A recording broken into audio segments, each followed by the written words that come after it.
Assalamualaikum warahmatullahi wabarakatuh.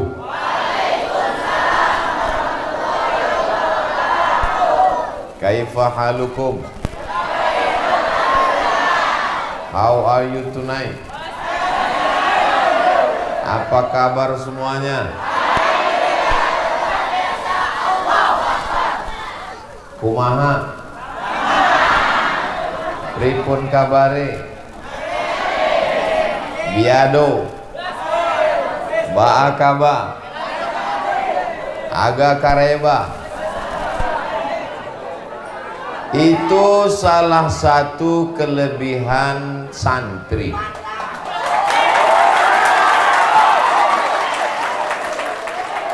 Diajak bahasa Arab, oke, karena setiap hari baca kitab kuning. Bahasa Inggris, oke.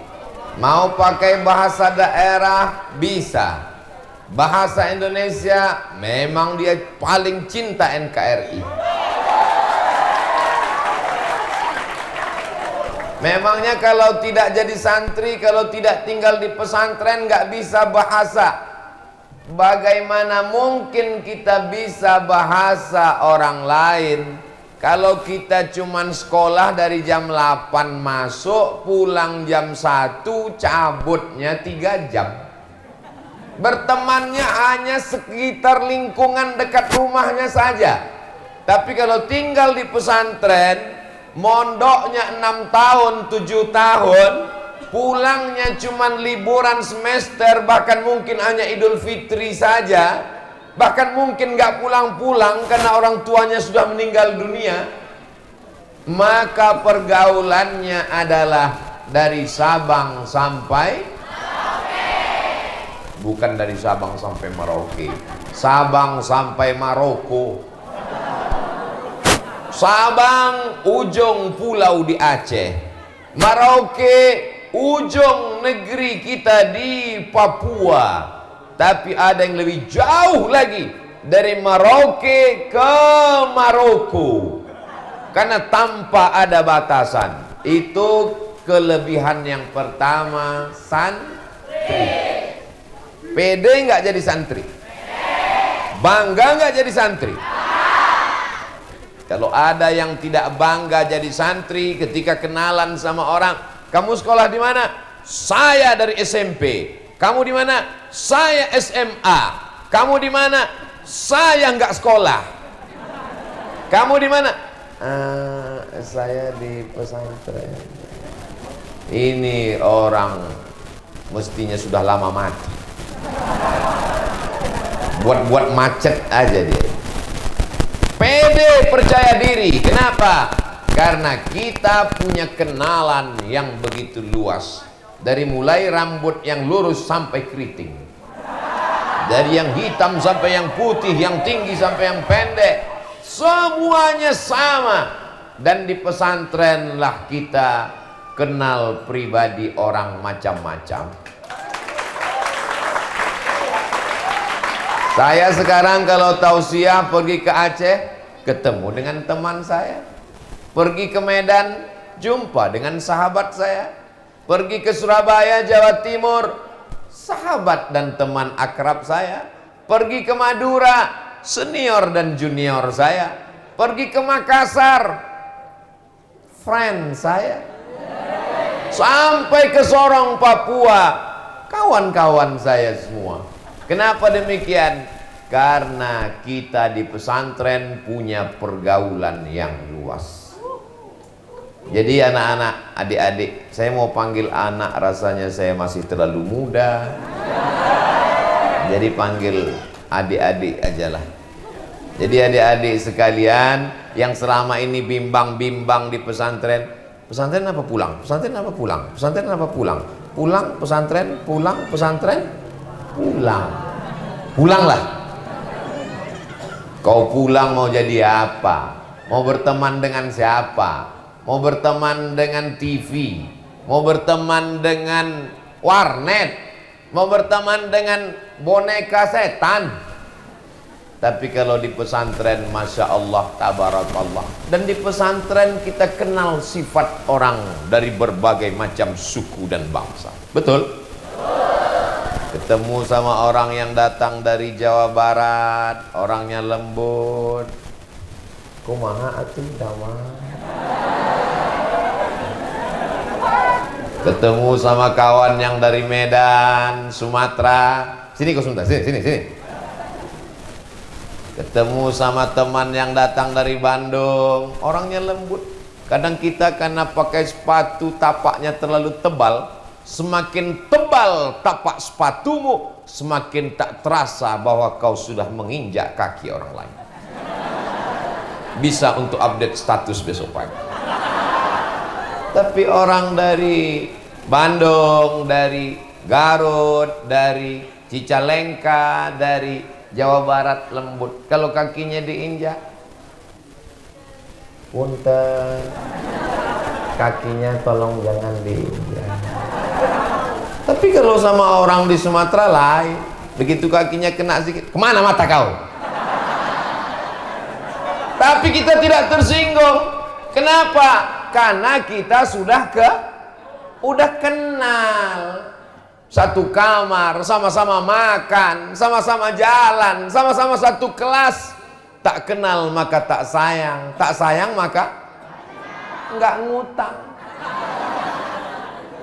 Saya tidak pernah tersinggung dengan teman-teman saya yang datang dari Pulau Sumatera, dari Medan, dari Aceh, dari Minangkabau, dari Sumatera Barat. Saya juga paham dengan teman-teman saya yang datang dari Bandung, dari Pulau Jawa. Kenapa? Karena memang karakternya macam-macam. Mengapa orang di Sumatera itu kalau ngomong keras dan kuat? Karena cabenya banyak. Dia kalau makan cabai dia wah mana? Kenapa mereka kalau ngomong itu keras? Karena tinggal di gunung anginnya kencang. Nikahlah orang Sumatera sama orang Jawa Barat. Mas, Aa, tolong diangkat jemurannya.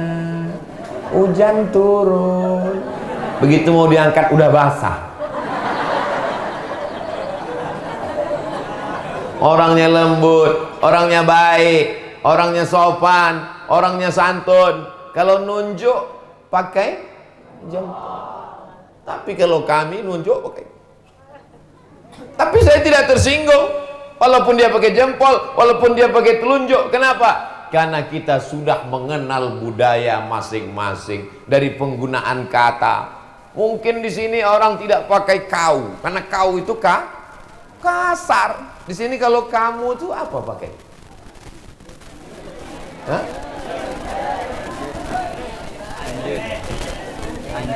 Anjen. Lembut, baik. Tapi kalau saya dikatakan orang, dari mana kau Somad? Saya tidak tersinggung. Kenapa? Karena sudah mengenal karakter sifat masing-masing. Satu kamar. Loh, memangnya Ustadz satu kamar dulu dengan mereka? Ya. Berapa orang Ustadz waktu itu satu kamar? Cuman berdua, 20. Kayak ikan sarden disusun. Tapi dengan tidur bersama itu menjadi akrab. Kita tahu bunyi. Jangankan wajahnya, jangankan pakaiannya, dari bunyi ngoroknya kita kenal.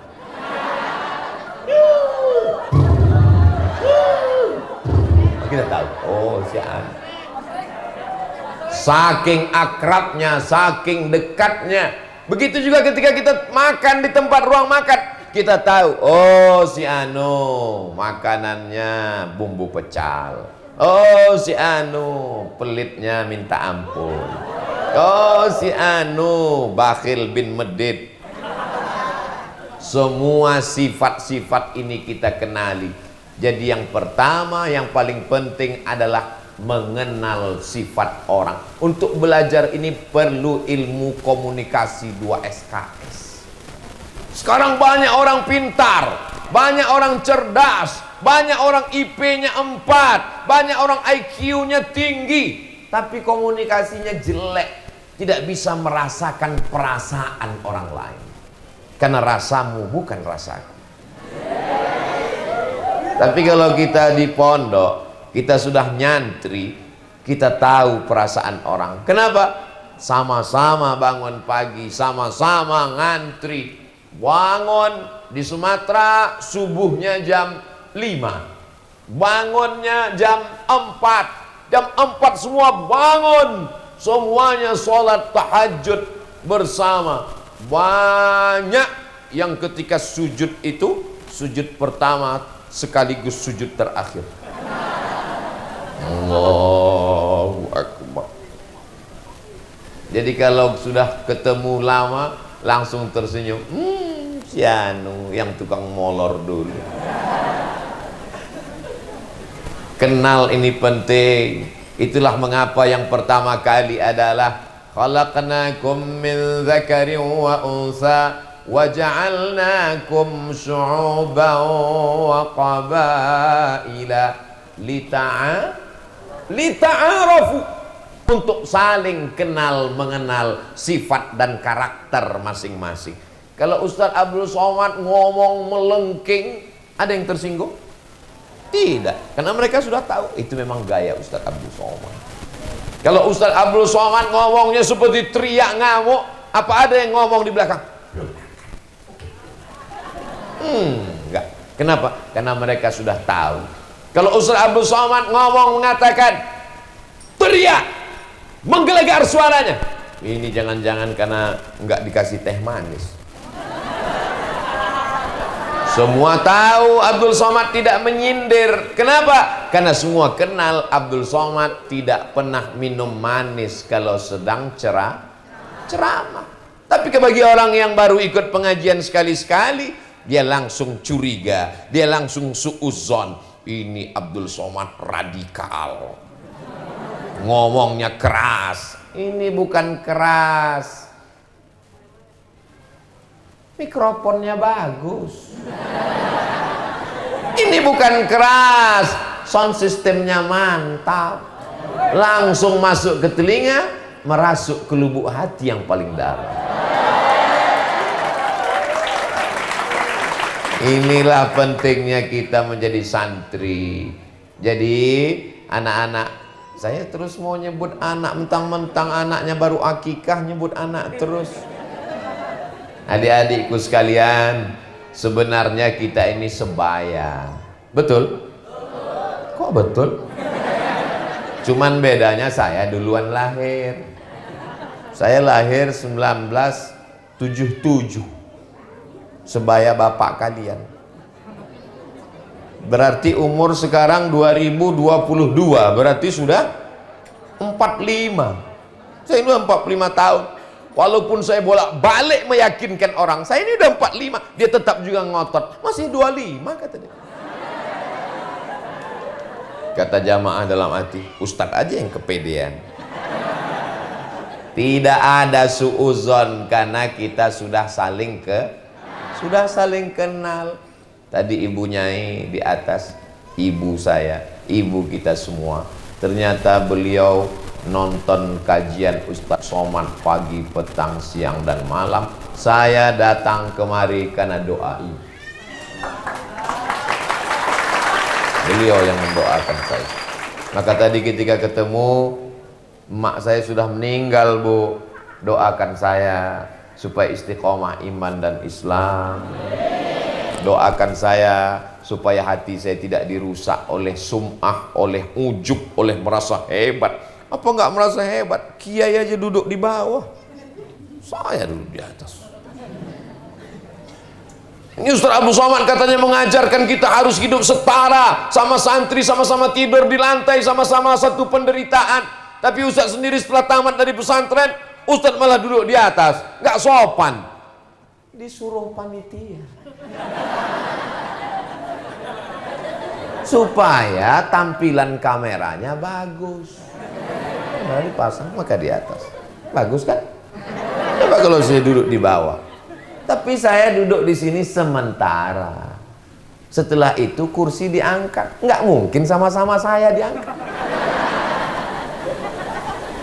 Kan santri tidak ada yang tersinggung. Gak usah kita dengar ini ceramah Abdul Somad. orangnya nggak sopan. Masa guru kita, kiai kita, ajengan kita di bawah, dia di atas? Karena semuanya saling faham. Suami dengan istri bisa hidup bersama karena sama-sama faham. Hubungan kita bisa bertahan lama, berteman di pesantren, bersama di surga. Kalau kita bisa saling memahami. Sekarang penyakit manusia ini su'ut tafahum. Jelek, tafahum salah paham, salah dengar, salah ngomong, salah ngerti, karena tidak saling mengenali. Dunia saling kenal mengenal itu adalah dunia pesantren. Dari mulai cara tidur, bangun tidur, olahraga, belajar di kelas, baca kitab, suara, mohon maaf, baunya pun kita kenal. Pejam mata, langsung kita cium. Si Anu. Kenal, kenapa? Karena berteman dan bersahabat lama. Dan kalau di pesantren tidak ada jaim-jaiman. Betul? Kita kenal. Maka saya kalau ketemu dengan teman saya di pesantren, Mat, kata dia nggak pakai ustadz lagi. Tapi begitu ada orang lain, Al-Mukarram Ustadz Abdul Somad. Semuanya adalah sahabat dan kawan. Dan hari ini saya tidak sedang merasa sebagai orang yang diundang dari luar pesantren, karena kita sama-sama santri. Kita sama-sama santri. Sampai hari kiamat kita adalah santri. Santri adalah orang yang senantiasa ingin dirinya mendapatkan ilmu pengetahuan. Masya Allah, tabarakallah. Saya selama ceramah belum pernah minum air manis, tapi ini tetap di-shoot, digambar biar supaya kelihatan bahwa Ustadz Somad air minumnya lagi. Ini nanti akan di-upload di channel Ustadz Abdul Somad Official. Jangan lupa subscribe, like, share, and comment. Orang pasti sulit. Ustaz Abdul Somad, gimana kami bisa ingat bahwa itu ceramahnya di pondok kami? Ustaz di mana-mana ceramah pecinya hitam terus. Ustaz di mana-mana ceramahnya bajunya putih terus, gayanya gitu-gitu terus. Mudah aja. Ketika ada airnya 4, itu berarti di pesantren kita. Masya Allah, tabarakallah. Jadi poin yang pertama, bahwa anak pesantren punya ilmu komunikasi dengan berbagai macam suku bangsa, dengan berbagai macam bahasa. Adapun di pesantren, bahasa yang dipakai Masya Allah, tabarakallah. Fi hadhil munasabati sa'idati yasurruni an akuna ma'akum. Asa ayakuna hadha liqa'an tayyiban mubarakan fih. Al-asatidh, al-afadil, al-ulama, al-ajilla, al-talabah, al-a'izza, wa ana bainakum, baina hamalatil Qur'an, baina al-qurra' wal-huffaz, kama qala an-nabi sallallahu alaihi wasallam, khairukum man ta'allama al-Qur'ana wa 'allamahu. Ladies and gentlemen, kepala beku di stempel semen. In this opportunity, I want talking about Islam and the future. Pada kesempatan ini saya ingin berbicara tentang Islam dan masa depan. Bahasa Arab, oke. Bahasa Inggris bisa. Bahasa isyarat, apa lagi? Jadi tidak ada istilah anak pesantren tidak bisa berkomunikasi. Anak pesantren gagap. Anak pesantren gak bisa ngomong. Saya ngelihat dengan kepala saya sendiri, dengan kepala pula, dengan mata kepala saya sendiri, anak semester 6 KKN dibawa ke masjid, membawa sebagai pembawa acara. Malam ini Ustadz Somad, pembawa acaranya adalah mahasiswa semester 6 yang KKN. Saya nggak sampai hati ngelihat dia megang mikrofon menggeletar. Assalamualaikum. Yang ter. Karena tidak terbiasa. Di pesantren biasa ngomong. Kenapa? Ada muhadarah. Yang kelas 1 dididik oleh kakak-kakak, yang kelas 5 jadi mudabbir, yang ke kelas 6 mengajar. Kita sudah terbiasa menghadapi orang banyak. Makanya ketika saya tes dosen, Abdul Somad, ya Pak, nanti tes dosen itu ada tes ngomong di depan orang banyak. Apa kamu berani ngomong depan orang banyak? Dalam hati saya, khutbah Jumat aja bisa. Khutbah Jumat kan jamaahnya banyak. Dalam mazhab Syafi'i paling tidak 40 orang. Sementara di kelas cuma 25 orang. Rupanya mereka mau ngetes. Ini Abdul Somad bisa ngajar apa enggak? Masuk ke dalam kelas. Ini yang di dalam kelas ini semuanya mau ngetes kita. Mata dia ngelihat kita terus. Dia anggap kalau dia melotot kita grogi. Bagaimana supaya kita waktu di depan ngajar itu menggigil ketakutan? Dianggap kalau kita lama-lama dipelototin, diliatin, kita udah biasa dipelototin di pesantren. Masa iya biasa dipelototin di pesantren Pak Ustadz? Ya, digundul, udah. Ditempeleng, udah. Dipukul pakai batang sapu, udah.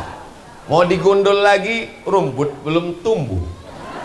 Akhirnya hukumannya gimana? Berdiri di pinggir jalan, pakai papan tulis, ditulis di depan. Inilah santri yang paling banyak melanggar peraturan. Semua yang lewat melotot. Maka kita sudah terbiasa dipelototi orang.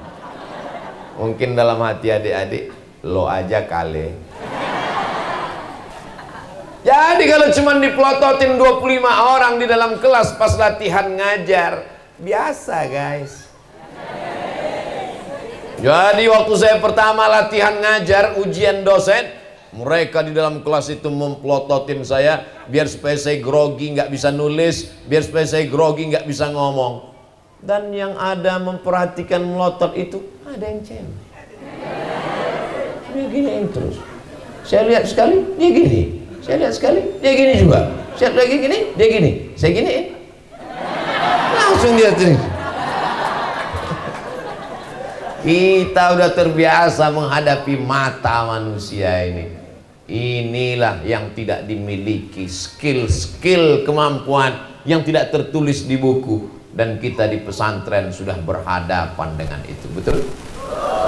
Cuman pesantren zaman sekarang, anak-anakku kalian, anakku lagi, adik-adikku kalian, nasib kalian bagus. Sekarang tidak lagi ada cubit, jewer aja nggak ada. Kenapa? Kalian dilindungi oleh Komisi Perlindungan Anak. Zaman kami dulu komisi itu belum ada. Pakai batang sapu. Ini tangan ini nggak terhitung berapa kali kena batang sapu. Jadi Ustadz masih ingat yang mukul Ustadz pakai batang sapu? Ingat.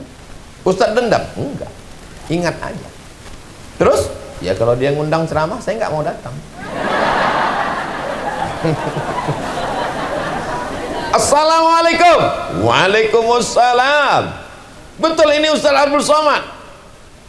Betul, tak salah lagi. Kita satu pondok dulu. Ya, ya. Abang di Kismu Taklim dulu. Ya betul, ingat. Pernah mukul pakai sapu. Ya. Bisa datang ke pesantren kami. Aduh, lagi penuh jadwal, Bang. Masya Allah, tabarakallah. Jadi kita di pesantren dilatih mental untuk berhadapan. Ngantuk dikit aja. Ini dulu, sekarang udah enak pesantren. Dulu bangun subuh mata tengkuk mesti berdiri.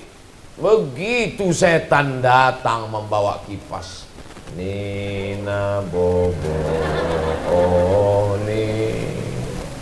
Itu setan zaman Ustaz. Itu setan zaman Abdul Somad dulu.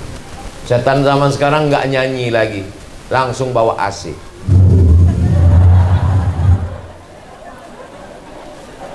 Begitu rasanya duduk di atas kelopak mata ini, setan rame-rame duduk di sini.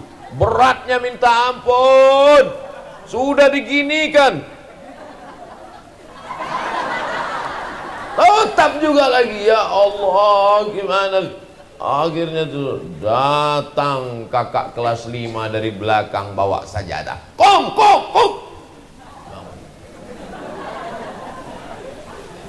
Kita sudah terbiasa menghadapi suara teriak-teriak, sudah biasa ketemu dengan kakak kelas 5, kelas 6, mudabir, pengurus organisasi, sudah terbiasa. Tapi kalau orang hanya sekedar di rumah, penyakit yang paling mengerikan bukan demam, bukan Omikron. Penyakit yang paling mengerikan adalah anak laki-laki tidak pandai mengikat tali sepatunya sendiri. Penyakit apa namanya ini? Baru ngelihat sepatu sudah diikatkan. Baru ngelihat air minum sudah diangkatkan untuk diminumkan. Baru mukul-mukul perut sudah dimasakkan, disuapkan nasi. Dia tidak pandai berusaha untuk hidup. Walaupun kehidupannya ada, orang tuanya mampu, duitnya banyak, tapi dia tidak pandai mengelola hidup. Kita di pesantren, mana ada cerita anak pesantren santri nggak bisa ngikat tali sepatu. Kalau sudah pukul lonceng, teng teng teng teng teng teng teng teng teng, semua mesti siap masuk kelas. Disiplin, on time, tidak boleh ada terlambat. Terlambat berdiri, kena hukuman. Tapi kesakitan, penderitaan itu membuat kita menjadi disiplin seperti tentara, seperti polisi, angkatan laut dan udara. Betul? Ini buktinya. Coba kalau Ustadz Somad ceramah di tengah masyarakat umum, baru ngomong 5 menit, takbir, habis itu. Tapi di pesantren semangat luar biasa. Kenapa? Karena di pesantren diajarkan disiplin. Ini yang kedua. Yang pertama tadi adalah mengenal sifat manusia dari berbagai macam suku dan bangsa. Yang kedua adalah disiplin. Mana ada perempuan tiba-tiba nyasar ke tempat laki-laki, dan tidak ada laki-laki yang nyasar ke tempat. Ada sebagian. Itu untuk mengawal jalan Abdul Somad. Ini disiplin. Di pesantren jelas jenis kelaminnya, laki-laki, perempuan. Sekarang banyak orang yang tidak jelas jenis kelaminnya. Gagah, kumis melintang, berotot. Begitu ditanya, di mana Jalan Jenderal Sudirman? Di sana. Nggak jelas, karena tidak dididik dengan disiplin. Pakai peci, aku laki-laki. Pakai koko, aku laki-laki. Pakai kain sarung, aku laki-laki. Pakai jilbab, aku perempuan. Abdi teh perempuan atau?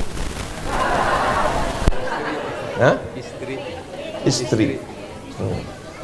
Jelas, disiplin inilah yang luar biasa. Tidak ada satupun yang kelihatan rambutnya. Di dalam ditutup pakai khimar. Khimar, kain yang menutup rambut. Saya sebetulnya mau ngasih tahu bahwa saya tidak gundul. Setelah ditutup, dia lihat tidak ada rambut satupun yang keluar, dirapikan, barulah dipakai kain panjang, hijab. Orang kita menyebut jilbab. Panjang, menutup, tertutup. Laki-laki juga begitu, peci dia pakai. Dia lihat, jangan sampai dia salah pasang dikira judi kalah. Pakai kain sarung rapi, pakai baju koko rapi, bersih, putih. Kenapa anak santri bajunya putih? Supaya jelas kotornya, cepat nampak dakinya, tulis Arab gundul. Kalau kita pakai baju hitam, nggak kelihatan dakinya, tapi teman di sebelah nggak tahan. Maka disuruh santri pakai baju putih supaya cepat kalau kotor dicuci, bersih. Kainnya juga begitu. Jangan sampai ada setetes pun najis yang kena. Kalau kena najis berarti batal sholatnya, berarti sia-sia, tidak diterima di hadapan Allah Subhanahu wa ta'ala. Kalau dia di toilet maka dia mesti batuk-batuk supaya anginnya habis, airnya habis keluar. Supaya habis air keluar, bersih. Ini diajarkan disiplin. Dalam sholatnya, subuh berjamaah, zuhur berjamaah, maghrib berjamaah, isya berjamaah, tahajud berjamaah, tarawih berjamaah, witir berjamaah. Disiplin. Walaupun dia pelari cepat, walaupun dia pemotor ngebuat pembalap. Kamu pembalap? Iya. Kencang naik motor? Enggak, biasa aja. Kok disebut pembalap? Pemuda berbadan gelap. Walaupun dia pembalap, tapi kalau sholat dia tetap ikut imam. Mana ada makmum nyalip imam? Assalamualaikum warahmatullahi wabarakatuh. Loh, imam baru rakaat kedua, ente kok udah salam? Maklum, nama saya Valentino Rossi. Disiplin. Ju'ilal imamu liyu'tamma bihi. Imam diangkat untuk diikuti. Disiplin kita diajarkan melalui Al-Quran. Kalau sudah nun ketemu dengan qaf, maka dia mesti berdengung. Gimana bunyinya? Yang kita nggak pernah nanya-nanya, kenapa mi? Kenapa nggak mu? Disiplin mengikut, walaupun ditutup kain, disiplin. Lihat-lihat dikit sih. Yang laki-laki mungkin lihat-lihat sih. Lalu disambut sama yang perempuan. Masih syukur kalian ngelihat perempuan. Kami dulu santrinya 1.800, laki-laki semua. Mau ngelihat perempuan cuman hari Ahad sore, nenek-nenek ngantar cucu. Kalian masih ngelihat perempuan. Ini disiplin, ini luar biasa. Jadi Ustadz Somad selama SMP, habis itu SMA, sanawiyah dan aliyah, nggak kenal perempuan. Terus itu ke Mesir, 4 tahun di Mesir nggak ada pacaran. 4 tahun di Mesir nggak ada pacaran. Kenapa? Nggak dapat. Belajar terus. Maka anak-anakku fokus belajar. Kalau pikiran kalian terngiang-ngiang, terbayang-bayang dengan seorang perempuan yang kenalan di tepi jalan ketika pulang kampung liburan kemarin, langsung hilangkan dia dengan tasrif doroba. Nah, nggak juga hilang ya tribuna. Masukkan semua. Sibzasana kamjada sasun kop sama dem tayyiban zidfitu qadda zaliman. Itu akan menghilangkan semua. Yang penting belajar, ngapal Quran, tahfiz, tahsin, tajwid, perbaiki, idgham, ikhfa, gunnah, qalqalah. Setelah kalian sukses dan berhasil nanti insya Allah, maka mereka akan berdatangan ingin, apa nyanyi mereka? Jadikan aku yang kedua. Jadi anak-anakku kalian di sini diajarkan berdisiplin. Ibu-ibu yang sudah memasukkan anaknya ke pesantren, alhamdulillah. Yang belum memasukkan anaknya pesantren, saya nggak nyuruh. Saya tidak suruh ibu masukkan anak pesantren, cuman siap-siap aja anakmu sakau kena narkoba, kena LGBT, kena virus HIV/AIDS, kena penyakit raja singa, tabrak mobil. Tabligh Akbar Yayasan Pendidikan Pondok Pesantren Ustadz Abdul Somad LCMA, Pondok Pesantren Al-Qur. Ingat, kita bukan sembarang pondok pesantren, kita adalah Pondok Pesantren Al-Quran. Maka yang di hadapan saya ini adalah Al-Quran, Al-Quran berjalan. Amin. Poin yang pertama, komunikasi hubungan manusianya baik. Poin yang kedua, disiplin on time, tepat waktu. Pakaian bersih dan rapi. Poin yang ketiga, maka kalian punya nama khusus. Ini bukan sekolah terpadu. Ini bukan pesantren sembarang pesantren. Kalian membawa kitab suci termulia tertinggi, yaitu Al-Quran. Wa idza quri'al Qur'an, idza quri'al Qur'an fastami'u lahu wa ansitu la'allakum turhamun. Ketika Quran dibacakan, turun rahmat Allah Subhanahu wa ta'ala. Orang yang fasih baca Quran, maka dia tidak sulit bahasa Inggris. Kenapa? Karena semua huruf Inggris ada dalam Al-Quran. Betul? Buktinya, walanabluwannakum bisyai'im minal khawfi wa naqsim minal amwali wal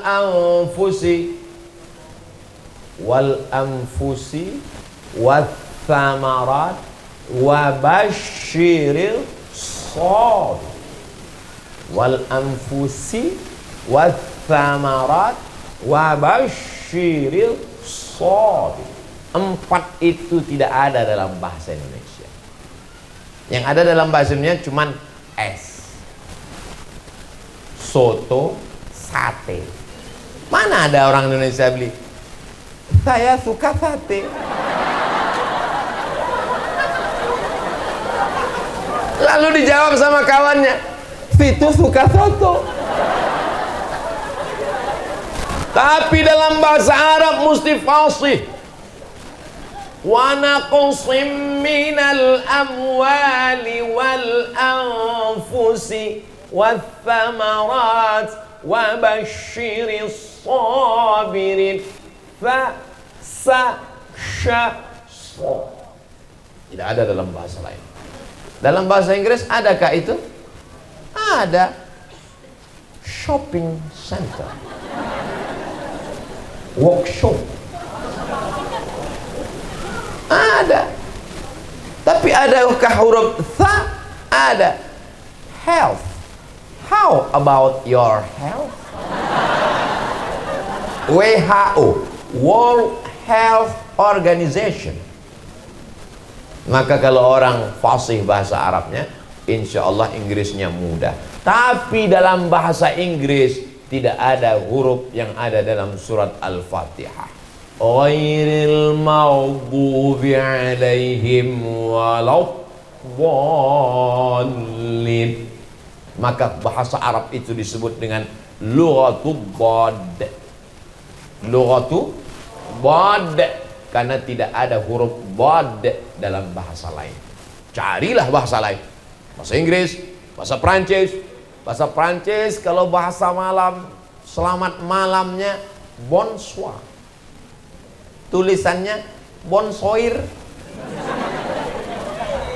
Tulisannya bonjour. Bacanya bonjour. Tulisannya bonsoir, bacanya bonsoir. Siapa nama kamu? Komong Tutapel. Nama saya Abdul Somad, Jumapel Abdul Somad. Saya mahasiswa di Darul Hadis Institute. Je suis étudiant à Darul Hadis Établissement. Kenapa Ustadz mesti menghafal itu? Karena kalau tidak dihafal, tidak lulus ujian beasiswa, putus mau makan apa. Oh, jadi Ustadz kurus ini karena nggak makan. Adik-adikku yang dimuliakan Allah Subhanahu wa ta'ala, maka kalian Al-Quran dalam bahasa Inggris tidak ada panjang pendek, tapi dalam bahasa Arab Alhamdulillahi Rabbil Alamin Ar-Rahmanir Rahim Maliki Yaumiddin. Ada panjang ke atas mal, ada panjang ke bawah ada panjang ke depan. Yu'minuna bil ghaib, ada panjangnya lebih lama. Ulaika ala hudam min rabbihim. Bahasa Inggris tidak ada. I love you. Tidak ada. Bahasa Indonesia, minum. Minum ya minum, nggak ada. Minum. Minum. Nggak salah kalau mau dipanjang pendek kan. Tapi dalam bahasa Al-Quran, dan orang kalau ngerti hafal Quran dengan dakik, dengan halus, sehebat apapun makmum mengkritik di belakang, dia tidak akan goyah, tidak akan goyang, karena hafalannya kuat. Inna anzalnahu fi lailatul. Dia hafal, mengerti nahunya, bahwa kalau di pangkalnya ada huruf jar fi, berarti setelah fi pasti lailatin. Tapi kalau dia hafalnya tidak dakik, tidak halus, tidak kuat, tidak mutqin, goyang dia. Inna anzalnahu fi lailatul qadr. Datang makmum di belakang, Lailatul. Wa ma adraka ma lailatul qadr. Lailatul. Tapi kalau dia kuat, makmum semuanya ingin menyesatkan dia.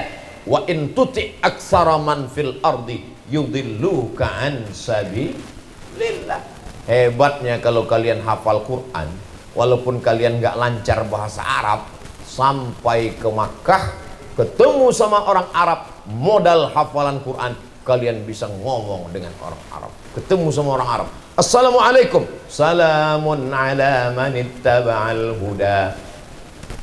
Ada kawan saya dulu ngapal Quran, saking kan lancarnya hafalan Qurannya, sampai Assalamualaikumnya pun masuk ke dalam Quran. Assalamualaikum warahmatullahi walaula fadlullahi warahmatuhu lakuntum minal khasirin.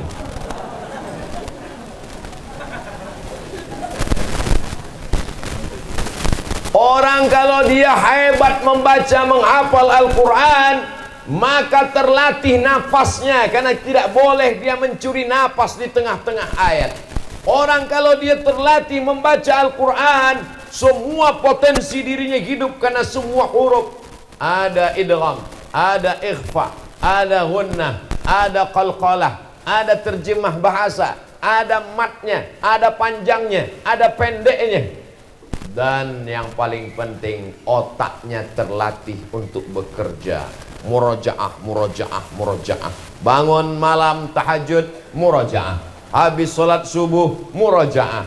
Mau sholat zuhur, habis zuhur, murojaah. Habis asar, murojaah.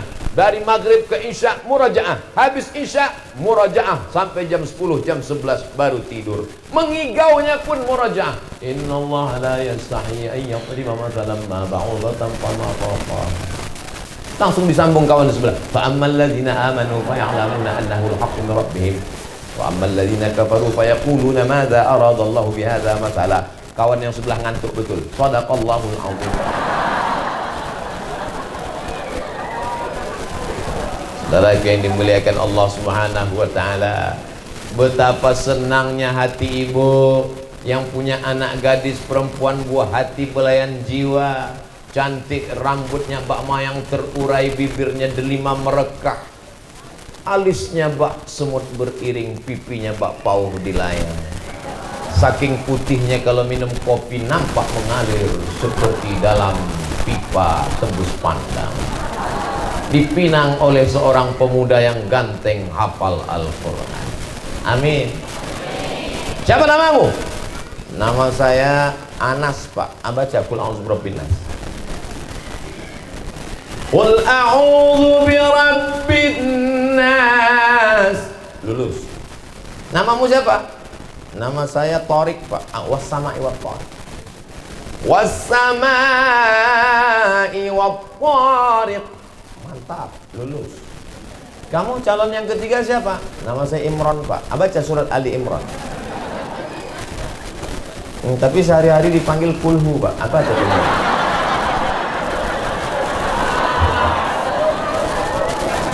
Qul huwallahu ahadun illahus samadu lam yalid wa lam yulad. Akhirnya jadilah menikah. Betapa senangnya aku nikahkan engkau dengan anakku dengan mahar mengajarkan surat Ar-Rahman tunai. Masya Allah, so sweet. Di tengah malam terdengar suara sayup-sayup dari balik kamar. Bismillahirrahmanirrahim. Ar-Rahman 'allamal Qur'an. Apa kata suaminya bertanya, Bu, itu kok toa masih dipasang, kan udah disuruh copot. Itu dari kamar sebelah. Menantu kita lagi sholat tahajud dengan anak kita. Itulah beruntungnya dia punya suami penghafal Quran. Bukan seperti aku yang dapat suami Fir'aun gak pernah sholat malam. Begitu mereka mendekat ke pintu kamar mau melihat anak menantu sedang sholat tahajud, ternyata TV belum mati. Masya Allah, tabarakallah. Mudah-mudahan menantu ibu para penghafal Quran. Sayangnya saya nggak punya anak perempuan. Andai ada anak saya perempuan, maka ku carikan. Tapi insya Allah santri-santri perempuan, kalian inilah yang akan menjadi imam-imam insya Allah. Amin. Saya dalam salah satu acara makan sarapan pagi di hotel. Begitu sarapan pagi, datanglah ibu-ibu. Ustaz Somad, ini ada anak gadis sudah PNS, bekerja, bisnismen, bisniswoman, wanita karir, pengusaha, mencari seorang imam. Saya bilang, saya khotib, Bu. Dulu kita belum nikah, nggak ada dia nyari imam. Sekarang kita udah update status, udah punya anak, baru dia nyari imam. Bayangkan kalau mereka yang akan menjadi mencari imam. Andailah saya yang berposisi kalian yang jadi saya waktu itu. Datanglah anak gadis. Abang mencari imam. Siap. Mau imam apa? Imam zuhur apa imam maghrib? Ini hafalan Quran jangan main-main. Banyak orang sekarang menganggap untuk apa anak saya ngapal Quran. Nanti kalau anak saya ngapal Quran cuma ikut MTQ. Nanti kalau anak saya hafal Quran cuma jadi ustadz. Saya nggak mau anak saya jadi ustadz nanti kurus seperti Ustadz Somad. Untuk apa anak saya ngapal Quran? Nanti kalau anak saya ngapal Quran dia jadi imam tarawih aja. Jadul. Kamu nggak update ilmu pengetahuan. Kamu tahu nggak, mahasiswa yang paling banyak dapat beasiswa di Fakultas Kedokteran Universitas Indonesia Islam Indonesia Yogyakarta adalah para penghafal Al-Quran.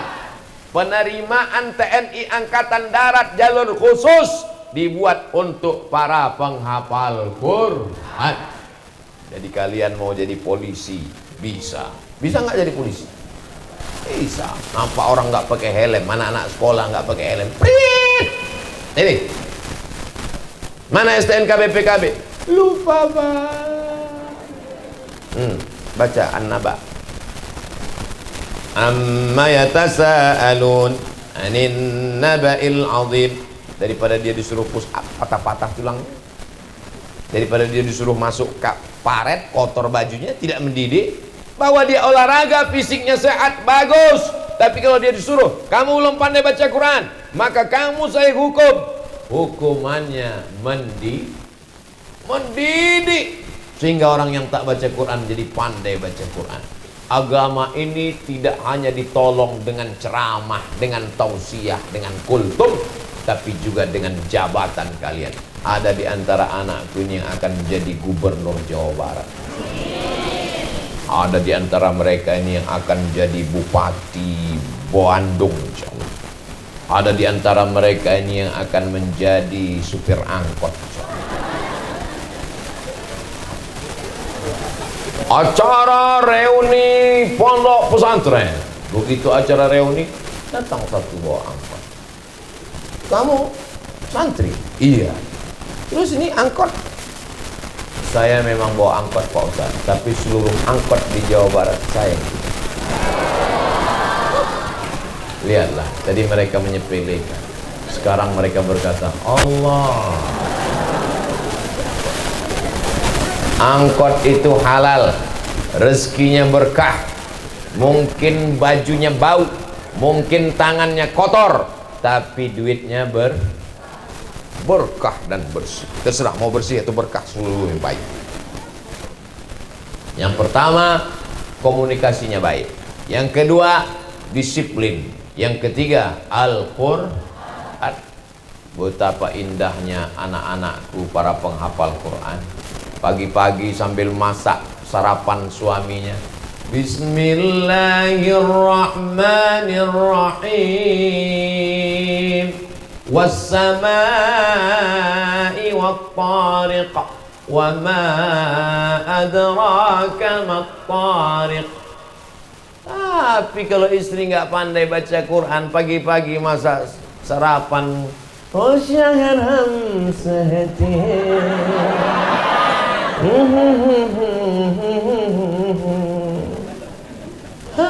Datang anaknya di belakang, aja.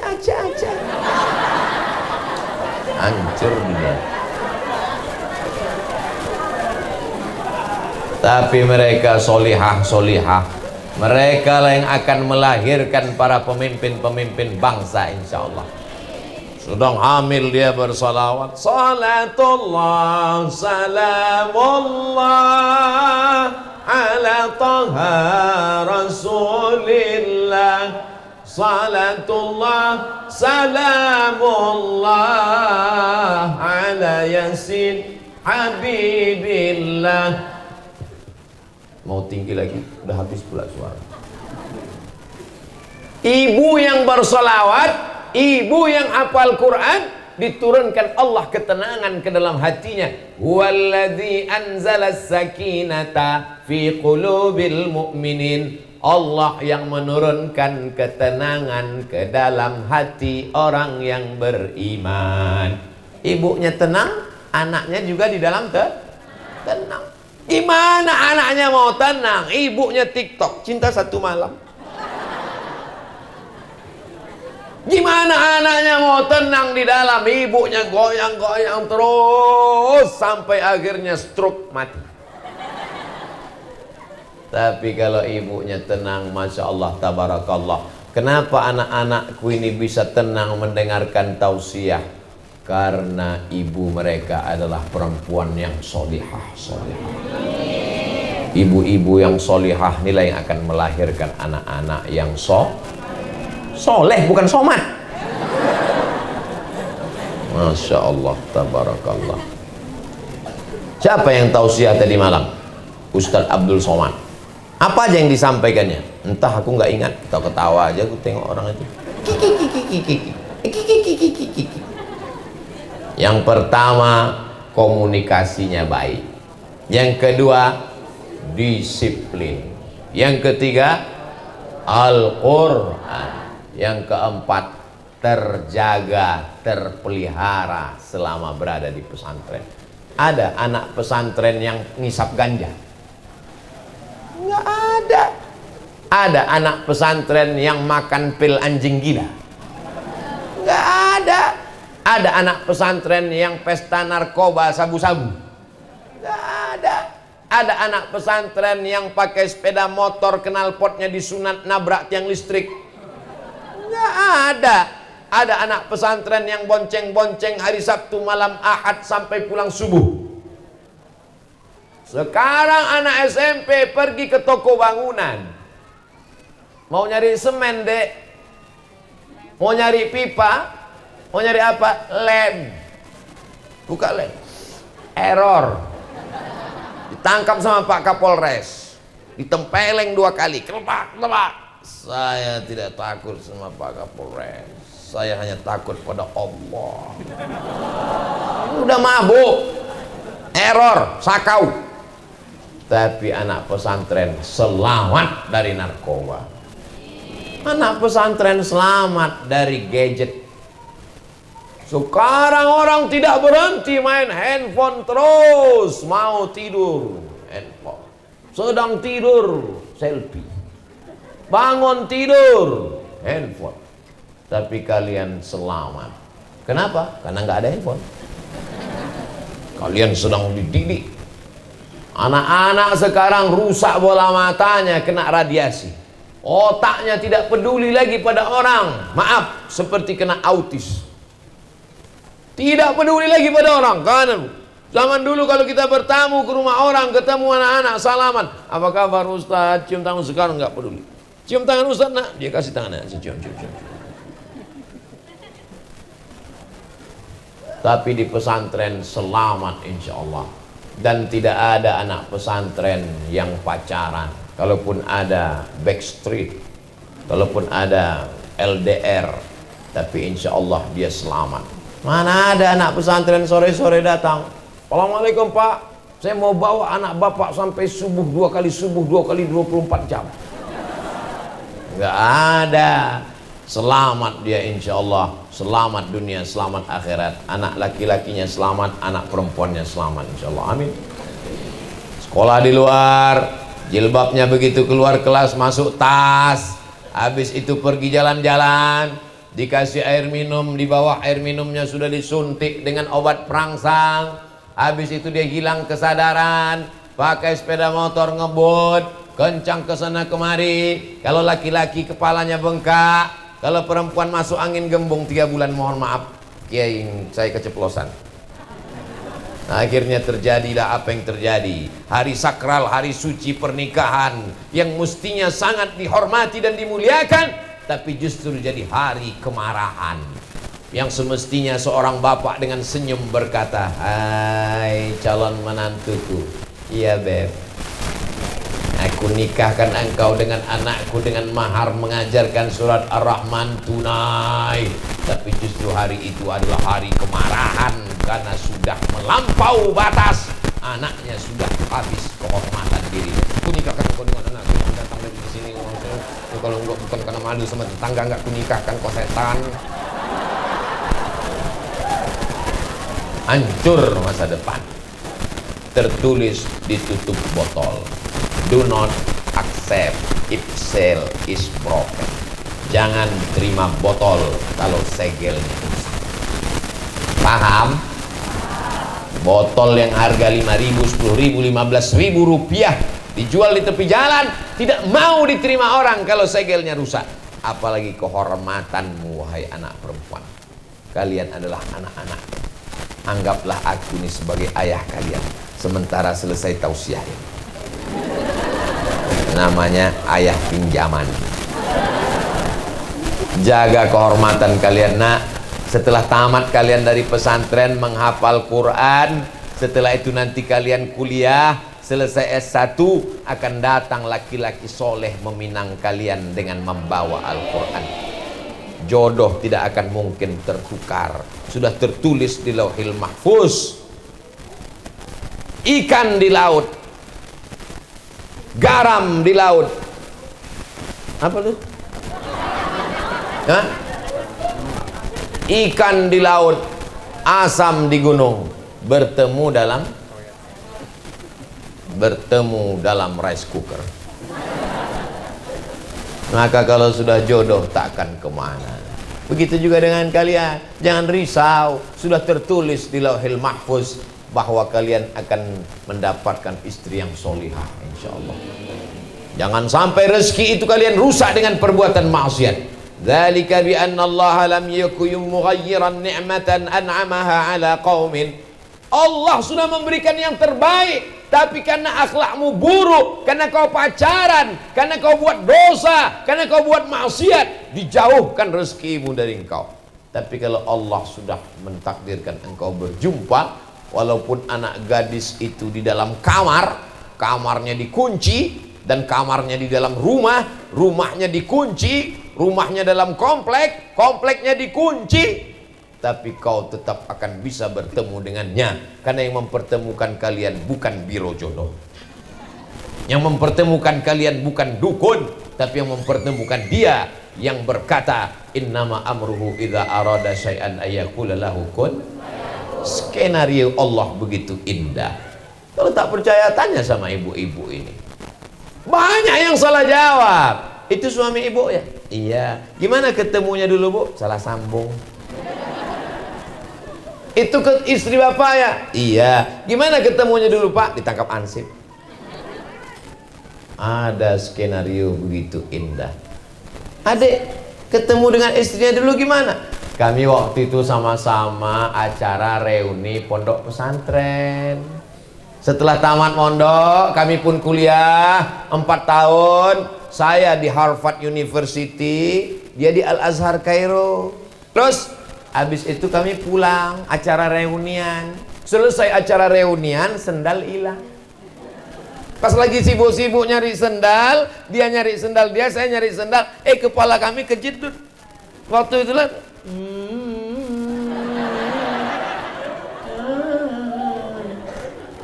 Akhirnya tukar-tukaran nomor, tapi kami tidak mau buat dosa. Akhirnya dia pun kupinang dengan bismillah dan setengah kilogram emas putih. Pantas dia mau. Sampai masanya kalian akan dipertemukan. La in ijtama'atil ummatu ala ayyadurruka bisyai'in. Seluruh dunia ingin memisahkan kalian, menghalangi kalian, memudaratkan kalian, menyantet kalian, membunuh kalian. Kalau tidak, kata Allah, maka tidak akan terjadi. Betul? Iyamsaskallahu bidurrim fala kashifalahu illahu. Tapi kalau Allah ingin mempertemukan kalian, Allah menjodohkan kalian karena kalian orang baik. Wa in yuridka bi khairin fala radda li fadlih. Tak ada satu pun yang bisa menolak. Perbaiki akhlakmu, perbaiki hatimu, perbaiki hafalanmu, perbaiki Qur'anmu, perbaiki kitab kuningmu, urus akhlakmu, urus bakti kedua orang tuamu, maka hidupmu, jodohmu akan diurus oleh Allah Subhanahu wa ta'ala. Allah yatawallas salihin wa huwa yatawallas salihin. Allah yang mengurus orang soleh. Itulah mengapa kita selalu meminta Rabbi habli minas salihin. Mudah-mudahan anak kita menjadi anak yang soleh, bukan somat. Kalau kau soleh, hidupmu akan diurus Allah Subhanahu wa ta'ala. Kalau kau solihah anakku, hidupmu pun akan diurus Allah Subhanahu wa ta'ala. Yang pertama, komunikasi yang baik. Yang kedua, disiplin. Yang ketiga, Al-Quran menjadi utama. Target, musti hafiz, musti alim, musti faqih. Yang keempat, terjaga dari narkoba, terjaga dari zina, terjaga dari pergaulan bebas. Yang terakhir, yang kelima adalah kami ini semua akan mati. Betul? Teman-teman saya satu kelas, satu kampus, sudah banyak yang meninggal dunia. Ustadz kok nggak mati-mati? Masih banyak undangan. Maka semua mendoakan saya. Umi, ibu mendoakan, ya Allah, sampaikan Ustadz Abdul Somad ke pondok pesantren kami, ya Allah. Akhirnya kata Allah, Abdul Somad tambah umurnya dikit lagi. Ya Allah, banyak jamaah mendoakan Abdul Somad. Kami ini semua akan meninggal. Ibarat bunga, mekar, harum, semerbak, cantik, indah, tapi sampai masanya dia akan layu, kuning dan mati. Umur 45. Kalau ikut Nabi Muhammad 63. Tak sampai 20 tahun lagi saya ini. Maka yang melanjutkan masa depan adalah kalian. Kami akan menghadap Allah Subhanahu wa ta'ala. Tapi Kiai Haji Muhammad Ishaq sudah meninggal dunia, meninggalkan anak-anak para penghafal Quran. Anak-anaknya membuat pondok tahfiz Quran, cucu-cucunya, dan bahkan sampai kakek, anak, cucu, di bawah cucu? Hah? Buyut. Kakek, anak, cucu, buyut. Kakek sumber pohon pertamanya Kiai Haji Muhammad Ishaq. Anak, cucu, buyut. Buyutnya tetap mengumandangkan solawat. Tadi saya lihat solawat Nur Nadia Nur Fatimah. Dari pohon yang soleh, maka buah akarnya, daunnya, rantingnya pun akan soleh. Ini bukti dari beliau almarhum yang peduli kepada Al-Quran, mewakafkan tanahnya untuk tahfiz Quran, hidupnya untuk Al-Quran, maka anak cucunya pun juga. Abdul Somad hadir kemari itu karena doa-doa mereka, anak cucu, sampailah saya bersilaturahim kemari. Ini yang saya inginkan, kenangan baik. Kakekmu dulu, kakek saya penghafal Quran, amin. Kakek kamu dulu, kakek saya maling. Nauzubillah. Dan tidak akan ada yang mau mengakui kakeknya maling. Kakekmu aku nggak kenal karena waktu aku lahir dia udah mati. Tapi kalau kakeknya ulama penghafal Quran, pasti akan dikenang dan dikirimi Al-Fatihah untuk almarhum Kiai Haji Muhammad Ishaq. Wa usuluhu wa furu'uhu, anak-anaknya, cucu-cucunya, murid-muridnya yang sudah mengembangkan Al-Quran untuk mereka. Walahumul syai'ul lillahi walahumul fatihah. A'udzubillahi minasyaitonir rajim. Bismillahirrahmanirrahim. Alhamdulillahi rabbil alamin. Arrahmanirrahim. Maliki yaumiddin. Iyyaka na'budu wa iyyaka nasta'in. Ihdinas siratal mustaqim, siratal ladzina an'amta 'alaihim ghairil maghdubi 'alaihim waladdallin. Amin. Itulah yang diinginkan Abdul Somad. Jadi kalau saya mati nanti, anak-anakku mau ngirim Al-Fatihah.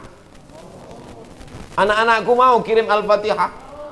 Kalau selesai khataman Al-Quran, mau mengatakan Allahumma ausil thawaba ma qara'nahu min khatmil Quran, sampaikanlah pahala bacaan Al-Quran kami untuk almarhum Uwas. Mau?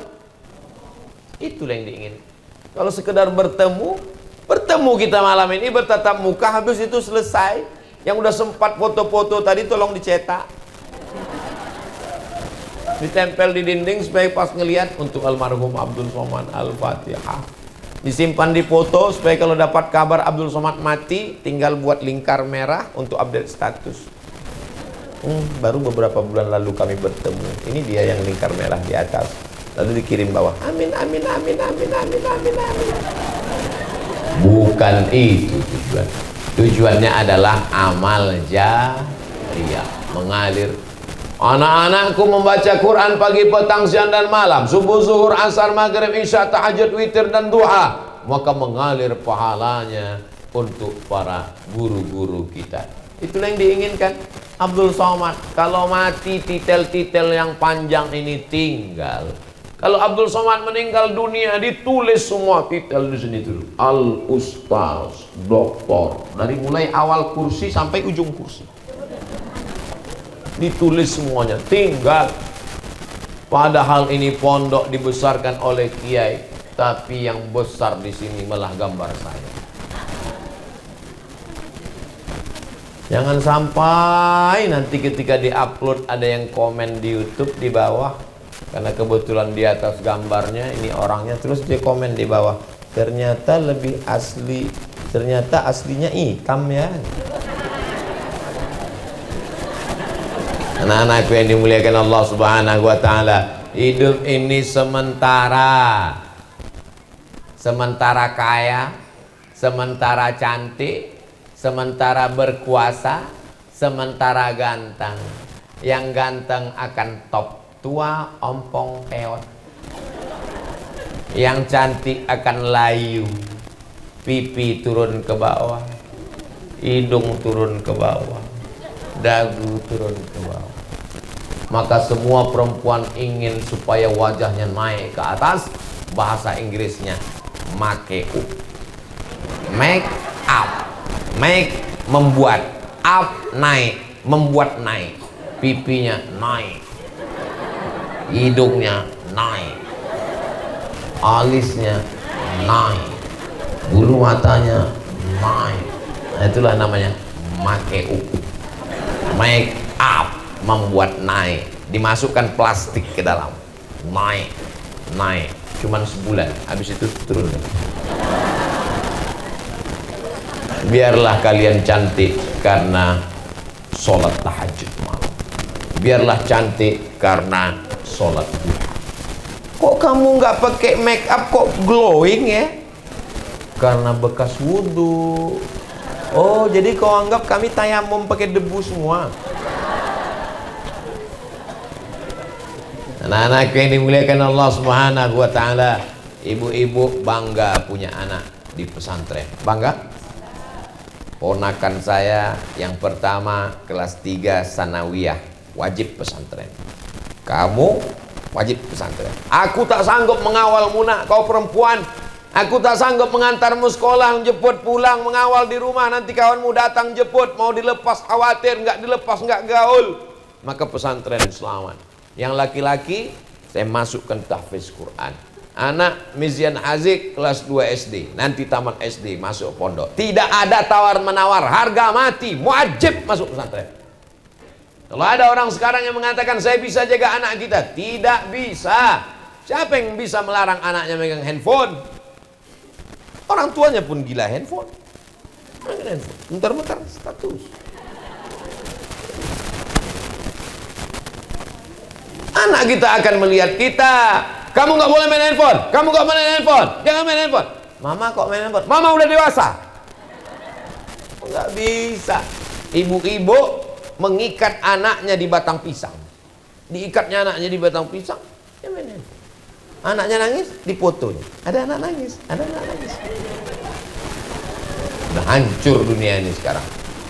Maka benteng terakhir pertahanan Islam, akhlakul karimah, adalah pesantren. Orang tua mesti bangga punya anak di pesantren. Anak ibu di mana sekarang? SMP plus. Anak ibu di mana sekarang? SMP terpadu. Anak ibu di mana sekarang? SMP entah apa namanya, aku nggak ingat. Anak ibu, anak saya ya itulah sedang mondok-mondok dan sebagainya. Kenapa nggak pede? Kalau ada yang bangga dengan SMP-nya, dengan SMA-nya, dengan STM-nya, dengan SMK-nya, oh mesti bangga. Anak ibu di mana? SMP. Di mana? SMP. Di mana? Lebih kuat lagi. Pesantren. Kalian pun juga begitu. Bangga. Gimana? Bangga jadi anak pesantren? Bangga jadi santri? Pede, percaya diri. Abdul Somad ini apanya ada? Tak ada. Kalau cerita masalah berat, lebih berat gajah. Tidak ada apa-apa. Tapi kita punya percaya diri. Langkahkan kaki. Bismillahi tawakkaltu 'alallah. La haula wala quwata illa billah. Jadi apapun kalian nanti anak-anakku berhadapan dengan orang, di depan kalian ada gubernur, ada bupati, ada menteri, ada presiden, ada panglima, ada tentara, ada polisi. Semuanya itu adalah manusia yang terdiri dari urat, kuku, darah, daging, dan bulu. Dan dia diciptakan dari tanah, dia akan dimakan cacing tanah, dan dia akan mati dilipat oleh tanah. Sama. Tapi jangan ngomong gitu, dalam hati aja. Jangan nanti pas kalian diminta sambutan. Berikut ini mari kita dengarkan tausiah yang akan disampaikan oleh anak pesantren kita yang memberi kultum Ramadan. Maksudnya yang saya sampaikan ini dalam hati aja. Semua kalian ini. Jangan kalian ini semuanya dari tanah akan dimakan. Ngamuklah mereka. Tidak ada beda mereka dengan kita. Bedanya dia duluan lahir. Bedanya dia lebih tua. Kalau ganteng, kalian jauh lebih ganteng, iya kan? Ganteng, cantik. Oh, ini semua harus dijaga, dipelihara. Ketika anak saya lahir, saya azankan ke telinganya, telinga sebelah kanan, kepalanya di sebelah kiri, kakinya di sebelah kanan, sayup-sayup ke telinganya. Allahu Akbar, Allahu Akbar. Tidak kuat macam itu, nangislah dia. Pakai azan yang slow. Allahu Akbar, Allahu Akbar. Makanya nanti kalau adik-adik dengar suara azan slow, Allah, itu berarti bukan ngajak sholat, tapi untuk bayi. Kalau azan untuk sholat mesti keras, mesti kuat, sampai ke telinga orang, masuk ke dalam rumahnya. Allahu Akbar, Allahu Akbar. Itu kalau yang azan tentara. Tapi kalau yang azan seniman, Allahu Akbar, Allahu Akbar. Apapun yang kalian kumandangkan, tetaplah yang pertama kali masuk ke telinga anak, la ilaha illallah. Walaupun bapaknya diplomat, kerja di Amerika dan Eropa, gak pernah dia bisikkan ke telinganya, akan ku sekolahkan kau ke Jepang. Walaupun bapaknya kaya, akan ku belikan kau mobil satu pintu harganya 5 miliar. Tetaplah kalimat pertama, la ilaha illallah. Itulah kebanggaan kita. Kalimatu haqqin 'alaiha nahya wa 'alaiha namutu wa biha nub'ats. Dengan itu kita hidup, dengan itu kita mati, dengan itu nanti kita akan dibangkitkan di padang mahsyar insyaallah. Amin. Anak-anakku penghafal Quran, kalau kalian mati kalian bisa kasih syafaat, bisa kasih pertolongan. Kalian hafal 30 juz pagi, petang, siang dan malam. Murojaah 1 hari 2 juz, 1 bulan kalian khatam 2 kali, 1 tahun khatamnya 24 kali. Di Ramadan kalian menjadi imam tarawih. Tapi di samping itu kalian juga menjadi polisi, tentara, pengacara, lawyer, advokat. Advokat itu yang ahli hukum, bukan yang hijau-hijau dalam kelas. Walaupun kalian hafal Quran, tapi kalian adalah dokter spesialis kandungan. Sekarang banyak ibu-ibu hamil tidak bisa ditangani dokter perempuan karena terbatas, terpaksa dipegang oleh dokter laki-laki. Ustaz Somad, nanti istrinya melahirkan dokternya laki-laki atau perempuan? Laki-laki. Saya orangnya pencemburu, tak bisa saya dipegang perempuan, tidak bisa dipegang laki-laki, harus dokter perempuan. Ketersediaan terbatas, anak-anakku harus jadi dokter perempuan. Jilbab kalian panjang, wajahnya sejuk, masuk ke ruang bersalin.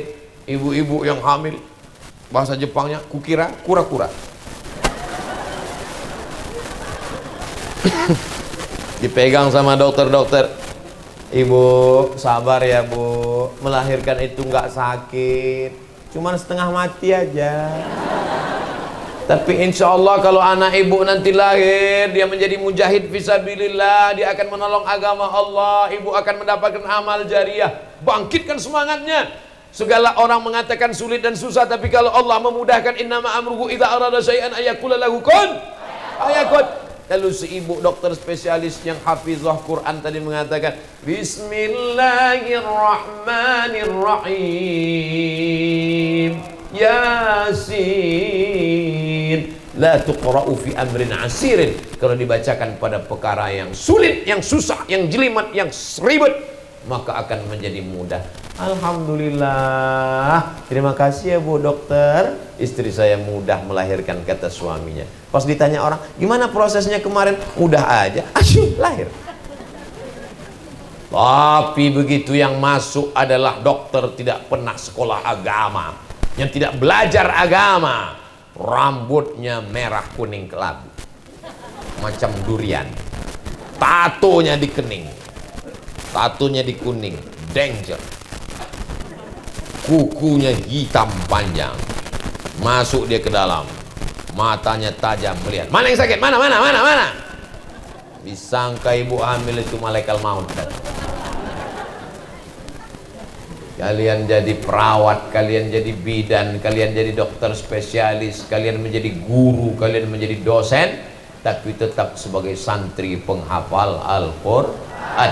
Bahasa Arab oke, bahasa Inggris oke, jadi MC bisa, jadi qori, apalagi memerintah orang untuk mengatur, memanage organisasi, serba bisa, siap semuanya. Berpisah dengan orang tua, siap. Pisah dengan orang tua ini bukan mudah. Berapa banyak orang tua yang uangnya banyak, mobilnya banyak, mengantar anak ke Australia, ke Amerika, hanya tahan 3 hari. Begitu pulang, anaknya pulang lagi. Kenapa? Nggak pernah berpisah. Tapi kalian SMP 3 tahun, SMA 3 tahun, berpisah tahan. Kira-kira kalau dikirim ke Amerika siap? Siap. Ibu-ibunya juga melepas anak. Makanya ibu jangan tinggalkan anak dengan tangisan. Kalau mau menjenguk anak jangan nangis. Keringkan air matamu. Keringkan. Ambil tisu. Nah, kau belajar di pesantren ini, hafal Al-Quran. Aku ingin kau menjadi hafiz. Aku ingin kau menjadi orang. Aku sudah orang, Mak. Masih setengah. Kalau mau nangis, udah keluar gang di ujung udah dekat terminal, baru nangis sana. Cari tiang listrik, nangis di situ. Jangan nangis di depan mereka. Jangan tanya makannya. Ini kadang orang tua jenguk anak tanya makan. Sarapan paginya gimana, Nak? Tadi ngantri, Mak. Terus dapat telur ayam, dapat tapi sebesar. Tidurnya gimana, Nak? Lelap? Enggak lelap, Mak. Gimana?